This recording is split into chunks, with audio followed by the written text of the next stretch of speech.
What up, everybody? It's Sunday, October 18th, and I felt like actually getting some stuff off my chest. It's been a little while. Look, shaved. I woke up. Actually, was looking in the mirror Saturday. I was like, I'm tired of the beard for the most part.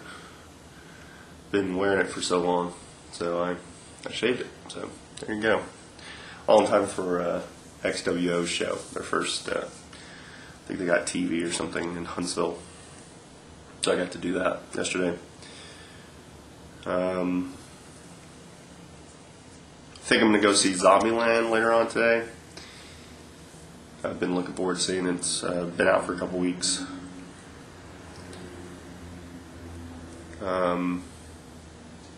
I don't watch wrestling as religiously as I used to.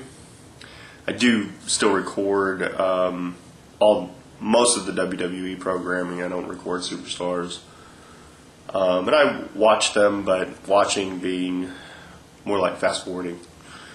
TNA I haven't caught in quite a bit because there's other shows that kind of take priority. I like Community and Parks and Recreation and Bones and Fringe. I mean, there's just shows that I'd rather tape than TNA. And there was one point TNA was replaying like on Saturdays, and it hasn't happened in a little while, so I've kind of missed stuff. I go on TNA wrestling. I'm parched. So,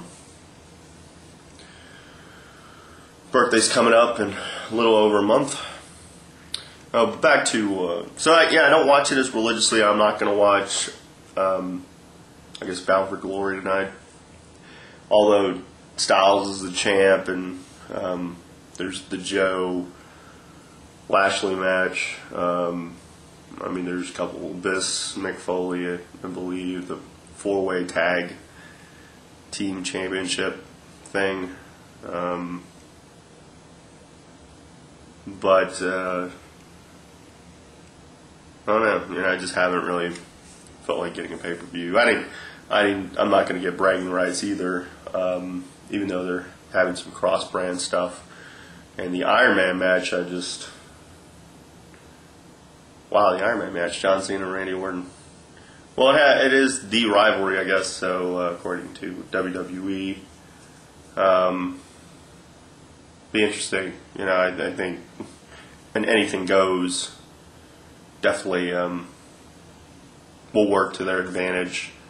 They can hit each other with bigger stuff. I'm not saying they can't go an hour. I'm sure they'll do just fine. WWE's good at putting structure and stuff like that. So I'm sure a lot of people will have hands in it.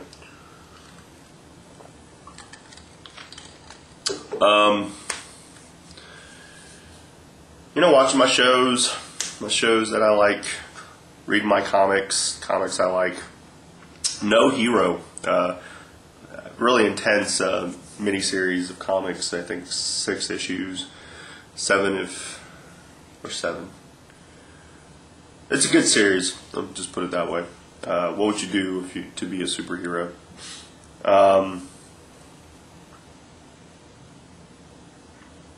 IWE's on the 24th. We, put out Welcome to the Evolution on the 19th of September with chock full of a whole story time with. If you like story time with Steve DeMarco, I would get the DVD.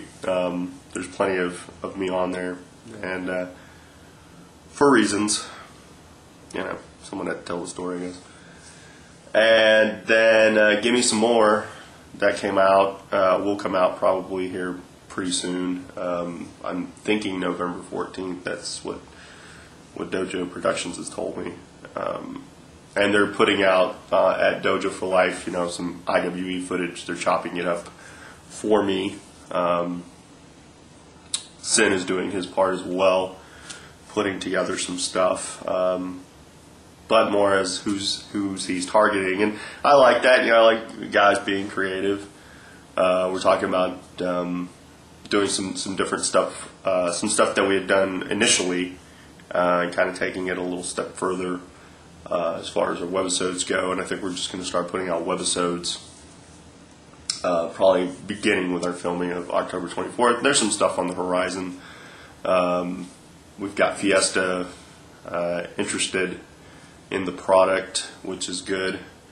They'll be putting flyers out there at their stores and selling tickets, and they've got stores in Dallas and Austin. So there's always this kind of talk of potential. I kind of have to look at it from the standpoint of what's going to get people in our building. We're the Armadillo Marketplace, and we run an early show. But 24th should be good. I mean, every show is pretty solid. I think talent works hard. I think the crew works very hard. Everybody's pretty passionate about it. Everybody's pretty passionate about wrestling. It goes from the low man on the totem pole to the guy up high. I think we all want it to succeed. We just have to kind of figure out what it's going to take to get people to come religiously and come watch it and be a part of it. And I could hear every excuse in the book as to why people wouldn't venture out. I think we're in a good location, right off 45. The talent's solid.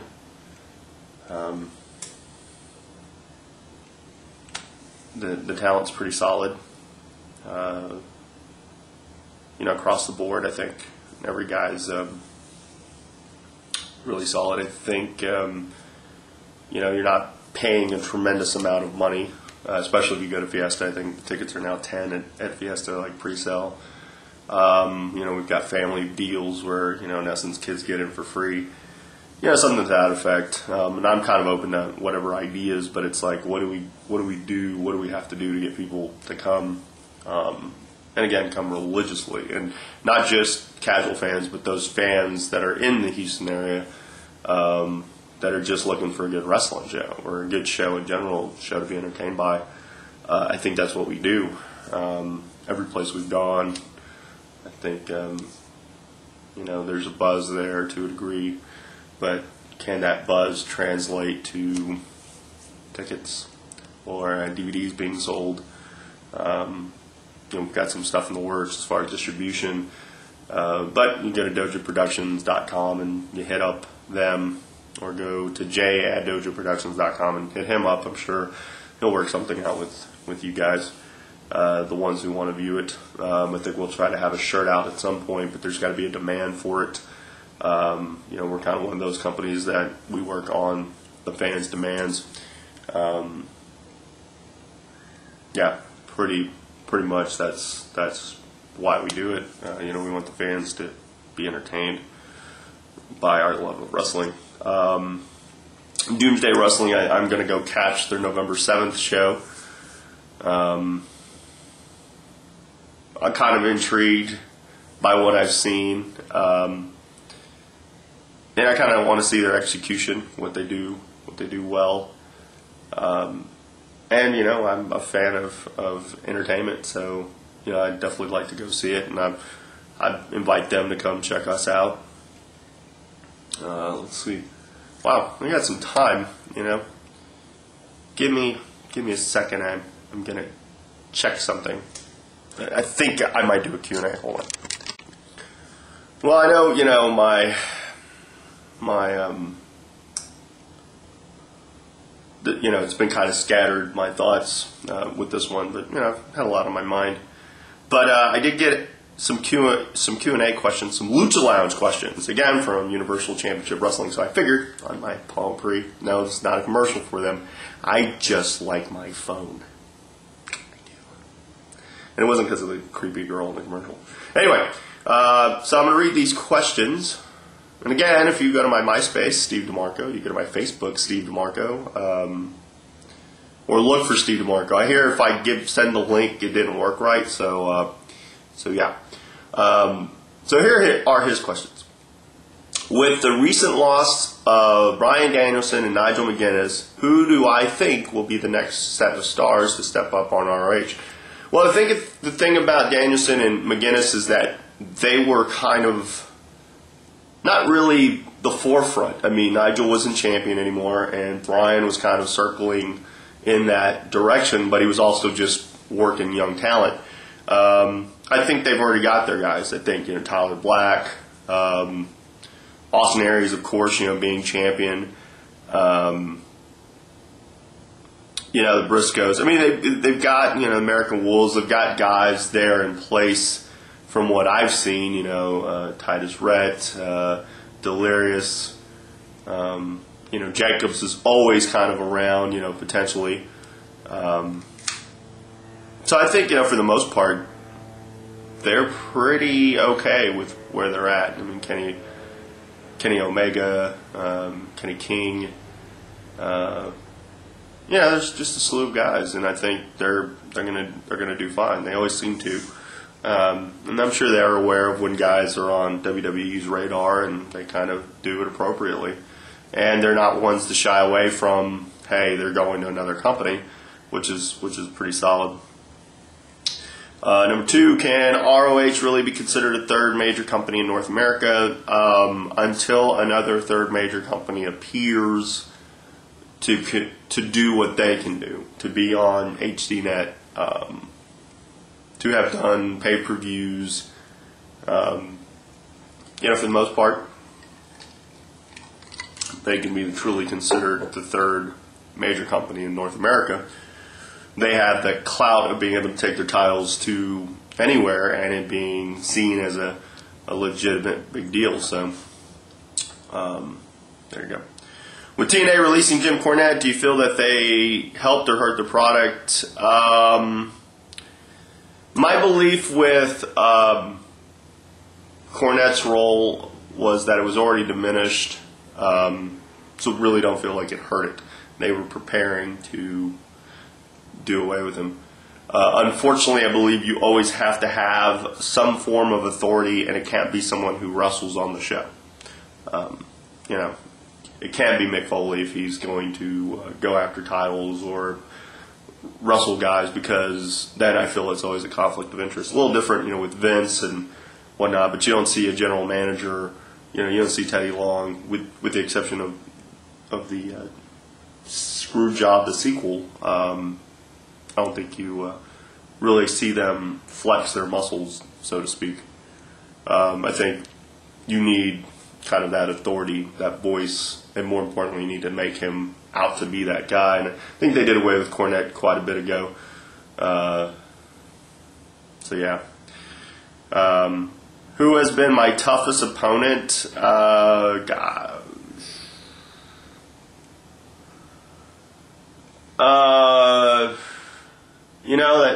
That's real tough to say. I mean, a lot of guys that I've faced have been tough. I mean, Lance, Hoyt, Hernandez, Mike Fox, really a tough guy for me to be in the ring with, as far as just being able to take me to my limit. Mysterious Q recently, Ryan Davidson, pretty tough guy to get in the ring with. I do enjoy my time with when I'm in there, because I know it's going to be a good match. So I've had fun with my times in the ring with him. I don't know, man. A lot of guys pose problems now. I'm sore all the time. I hurt all the time. So a lot of guys are tough. It's Wallace Gordon gave me a run for my money in my DVD taping. Really had me. I was lucky I had the kick. I think for me that's always been the thing. I've had the kick. But lately, every opponent, it's rough. It's rough for me. What would be my dream match or event to wrestle on? God, I think it's kind of. I had a lot of fun at Give Me Some More. I'll be honest. Being in the ring for the first time, IWE ring. It's personal kudos to me. I enjoyed that. Dream match would probably be Shawn Michaels, and it would be WrestleMania. Or The Undertaker at WrestleMania. That would be there's Muda probably in his home. But aside from that, I would say Shawn Michaels top number one. Only because I idolize the guy. He's a big reason why I'm in it to begin with. So, and an event that he's kind of nicknamed for, Mr. WrestleMania. I think you couldn't go wrong. Do you consider DVDs to be a viable source of income for any promotions? Without a doubt, merchandise will actually help a company go from being in the red to being in the black. You can sell enough merchandise to kind of put back into the company. And with that, with DVDs, comes kind of a sense of legitimacy to a degree, especially if your product's solid. People will take a look at it. I mean, if people bought our DVDs, bought more of them, wasn't just local people, but people all throughout. I'd love for guys like, Truth Slayer and Crazy Mike and MB Wrestler and Bill and Doug and Mutant, all of them, Moral Virus, any of them, to contact Jay at Dojo Productions and go, I want to see an IWE DVD, or watch the Dojo for Life YouTube channel, or the IWE Slam TV channel, or go to the message board or something, be part of the movement and buy some DVDs. Why not?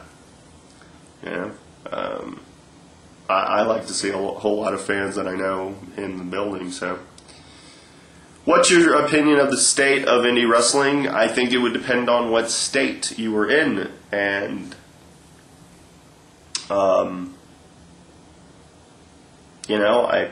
I think it is what it is. It's not recession proof. I don't think any company's really flourishing that does independent shows or does shows, independent of being on a name. I don't think, TNA's breaking box office records places. WWE seems to be thriving to a degree. I mean, they've got 6 hours of television a week, and they seem to just be getting bigger, and they're able to sell their product to the masses, and the masses buy it. TNA may be a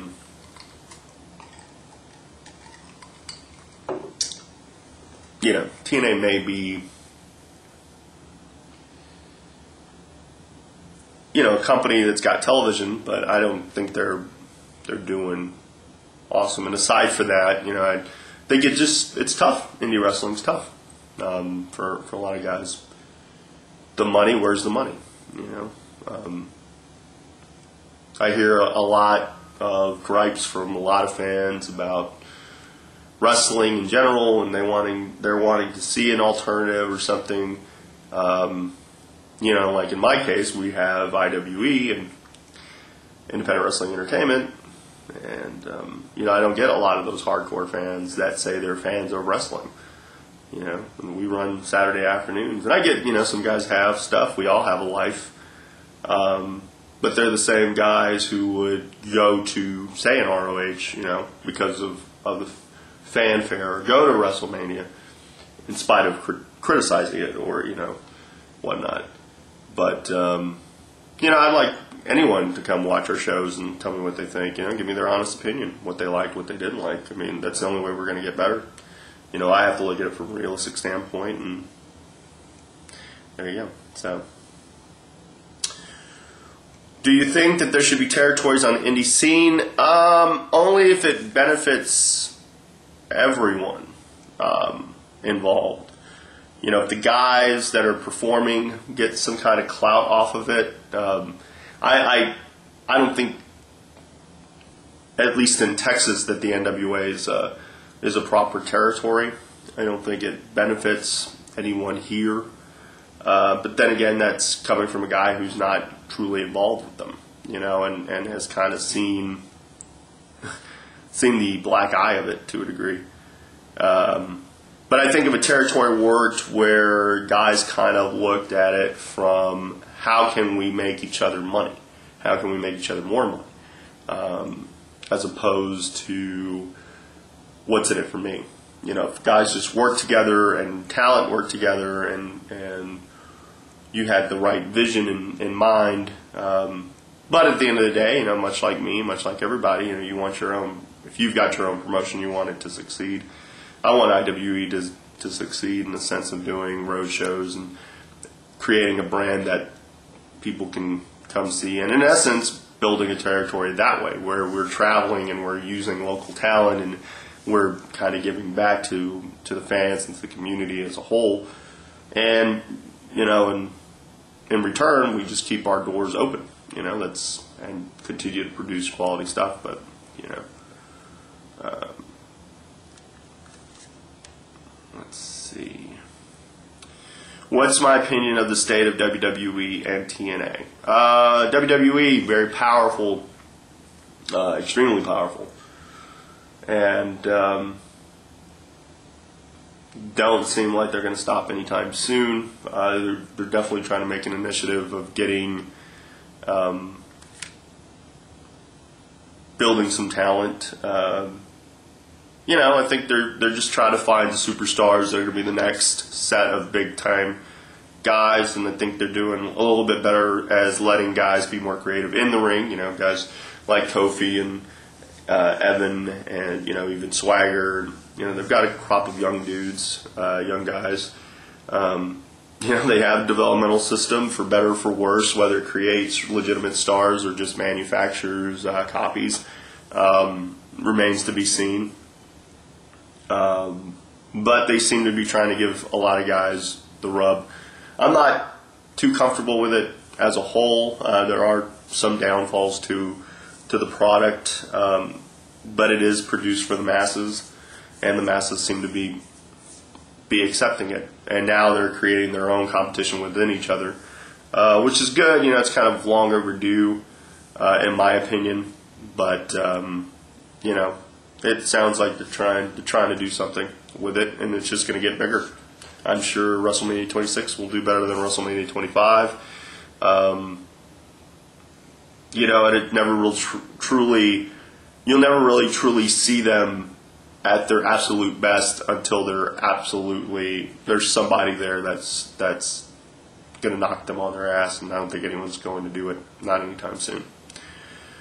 My opinion of TNA, TNA as a whole, good that they have Styles as their champ. About time, but I think it's a little too late. I think there's still a lot of politicking going on there, from what from what it looks like. Again, I'm not in the locker room. They're under more of a microscope to a degree. I think wrestling fans are wanting to see a true alternative. But you have some guys there that, why are they there? I mean, TNA is a business. Bringing in just any guy really is not going to increase, ratings. It's not, I don't think there's really a ratings grabber that, they're grabbing it with names that people know. So, but for me, it's good for them. They've been out, they've been doing their thing for many years, and they've had some turmoil, but they seem to be doing okay. But I hear that it's not, there is trouble in paradise even there. So, all in all, just kind of where's your place, I guess. What's my take on the guest host on Raw? I like it. Sad to say, but I do rather enjoy it. Some are better than others, and it might be the one time you actually get to see Rock live is when they make him a guest host. But it catches on. It's very much like a talk show in the sense like now they can book stars like Jay Leno or Conan O'Brien or other talk shows could do, but you have a 2-hour form to a degree, and you get your face out there. I think that's cool. It's very interesting, to say the least. So yeah. So there you have. Did my Q&A. Again, that was from one person. I'm willing to answer whatever. If you leave it on my YouTube page, I'll take a look at it. But I look at it as a whole. IWE next Saturday coming up, and then we've got some change of dates in November, but we're going to run in November twice, and then December, and we're going to finish the year with a good DVD at 0 hour. In part because of what the the title match is, which is Q and the IP. But we'll probably have some webisodes and we'll discuss that. And I'm sure we're going to have a big contract signing on the 24th. And, I'd like people to show up and kind of show their support. And come to one show at least and then be the judge. Do you like it? Do you not like it? Thing is that I'll actually listen and try to make the product work so that everybody's happy. But hope all is well on your end, and still looking for that bear. I'd like to wrestle a bear in December, I think. Yeah, I've been saying it long enough. I wrestled Wallace Gordon, but it'd be great. You got to up the ante, and I think wrestling a bear, December 19th. Do right on. Anyway, hope all is well. I will talk to you soon. Stay cool, stay sexy, stay classy. But y'all already knew that because you're right here with me at the Lucha Lounge. Later.